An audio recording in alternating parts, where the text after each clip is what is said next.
Assalamualaikum warahmatullahi wabarakatuh. Kali ini kita akan membahas mengenai stres dan keterkaitannya dengan kesehatan. Bersama saya psikolog klinis anak Elis Yulia.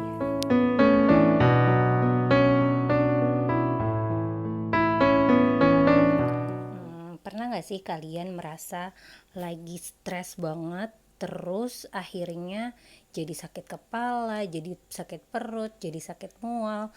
Nah, ternyata stres itu memang ada kaitannya nih sama kesehatan fisik. Jadi stres itu adalah kondisi psikologis yang terjadi saat kita sedang mengalami atau merasakan tantangan terhadap kesejahteraan fisik kita atau juga kesejahteraan emosional kita. Dan hal tersebut tuh sebenarnya melebihi dari kapasitas kemampuan kita untuk mengatasi kondisi tersebut. Itu yang dinamakan stres. Stres itu sendiri terjadi dalam 3 fase. Fase pertama itu adalah fase reaksi alarm. Dimana nih di fase ini nih saraf otonom itu diaktifkan oleh stres yang kita miliki. Tuh. Nah, jika stresnya itu terlalu kuat atau di luar batas kemampuan kita untuk mengendalikannya, maka akan terjadi infeksi nih pada saluran pencernaan, kelenjar adrenalin membesar, dan juga timus menjadi lemah. Hal itu tuh yang menyebabkan kita merasakan ada reaksi fisik karena stres tersebut. Nah, masuk nih ke fase kedua. Fase kedua itu adalah fase resistensi. Dimana di fase ini kita itu mulai menyadari kalau misalnya kita sedang mengalami stres, lalu berusaha untuk beradaptasi dengan stres tersebut menggunakan berbagai macam coping stress. Jika kita tidak dapat beradaptasi dengan stres yang kita rasakan, maka masuk nih ke fase ketiga atau fase kelelahan.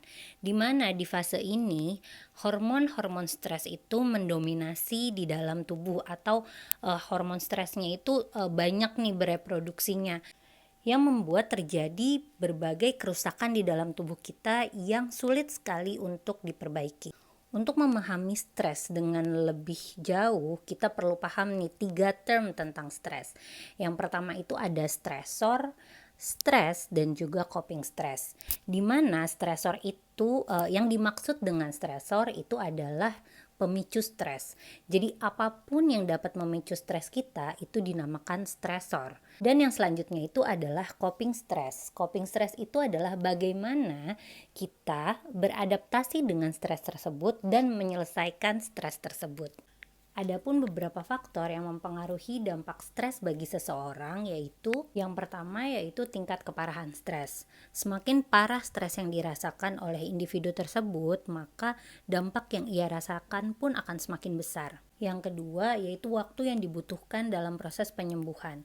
Jadi semakin parah tadi kan, semakin kronis, semakin parah stres yang dirasakan, dampaknya pun akan semakin besar dan waktu untuk menyembuhkannya pun akan semakin lama. Lalu, jika stresor yang membuat seseorang itu stres adalah sesuatu yang sangat dekat dengan dia dan sangat diharapkan oleh individu tersebut, hal itu juga akan membuat dampak dari stres itu akan semakin besar atau semakin buruk. Lalu yang terakhir adalah bagaimana individu tersebut mengendalikan stresnya. Apabila ia dapat mengendalikan stresnya dengan baik, maka dampaknya pun tidak akan terlalu buruk. Dan begitu juga sebaliknya, jika ia tidak dapat nih mengendalikan stresnya dengan baik, maka dampaknya akan menjadi lebih buruk. Stres dan kesehatan sebenarnya adalah dua hal yang tidak bisa kita pisahkan satu sama lain, karena stres bisa menyebabkan kesehatan kita menurun dan juga sebaliknya, ketika kesehatan kita menurun kita juga bisa mengalami stres. Ketika kita sedang mengalami stres itu cenderung dapat memperburuk atau mempertahankan gangguan yang sedang kita miliki. Misalnya nih, kita sedang stres, lalu kita merasa sakit kepala. Nah, apabila kita tidak dapat menyelesaikan stres tersebut, maka gangguan sakit kepala yang kita alami itu akan semakin buruk atau akan terus-menerus menetap kita rasakan. Bahkan, sebuah penelitian menunjukkan jika stres itu memperlambat penyembuhan luka sebanyak 20-40%. Kenapa bisa terjadi seperti itu? Karena stres itu mengeluarkan hormon yang dapat menghambat kerja dari imunitas di dalam tubuh kita. Ketika seseorang mengalami stres, ada dua intervensi yang bisa dilakukan. Yang pertama yaitu intervensi biologis dan yang kedua yaitu intervensi psikologis. Pada intervensi biologis, pasien yang mengalami stres biasanya diberikan obat tertentu untuk mengendalikan hormonnya supaya tingkat stres yang ia alami bisa menurun. Sedangkan untuk intervensi psikologis, cukup banyak pendekatan yang bisa dilakukan pada intervensi psikologis. Di antaranya adalah emotional disclosure, relaksasi dan meditasi, dan juga CBT. Ada 3 psychological disorder yang berhubungan dengan stres menurut klasifikasi dari DSM-5. Yang pertama itu adalah adjustment disorder, lalu ada acute stress disorder, dan ada PTSD atau post traumatic stress disorder. Adjustment disorder adalah kondisi di mana seseorang itu mengalami kesulitan untuk melakukan penyesuaian dengan lingkungannya. Sedangkan acute stress disorder atau gangguan stres akut itu adalah kondisi di mana seseorang itu mengalami stres yang sangat berat, sedangkan PTSD adalah kondisi di mana seseorang itu mengalami stres atau mengalami gangguan kecemasan dikarenakan adanya event sebelumnya atau ada kejadian sebelumnya yang membuat ia trauma atau membuat ia stres berat. Adapun beberapa kriteria yang harus ada pada pasien dengan PTSD, yang pertama itu adalah intrusi atau adanya pengulangan mimpi buruk yang secara terus-menerus berulang. Yang kedua itu adalah avoidance, di mana individu tersebut atau pasien tersebut itu menghindari hal-hal yang membuat ia trauma. Yang ketiga itu adanya alterasi negatif pada kognisi dan juga suasana hatinya. Dan yang keempat itu adalah arousal dan juga kewaspadaan yang berlebihan terhadap situasi atau kondisi tertentu. Seseorang dapat mengalami PTSD dikarenakan mereka itu mendapatkan dukungan yang cukup rendah dari support systemnya atau dari lingkungannya.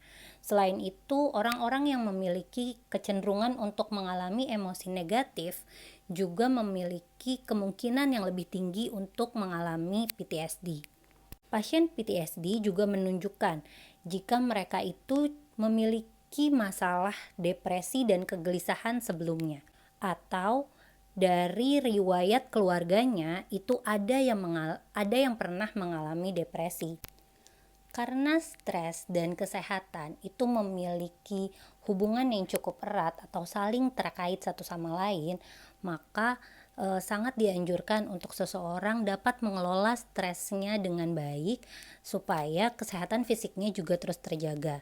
Dan orang-orang yang atau pasien-pasien yang sedang mengalami sakit yang cukup kronis atau sakit yang besar juga perlu mendapatkan pendampingan untuk emosionalnya supaya stres mereka dapat termaintain dengan baik dan imunitasnya dapat terjaga sehingga proses kesembuhannya pun bisa cepat untuk ditangani.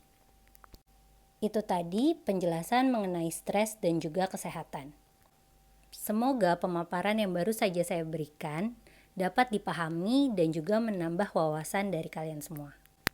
Sampai ketemu lagi di video berikutnya. Terima kasih. Wassalamualaikum warahmatullahi wabarakatuh.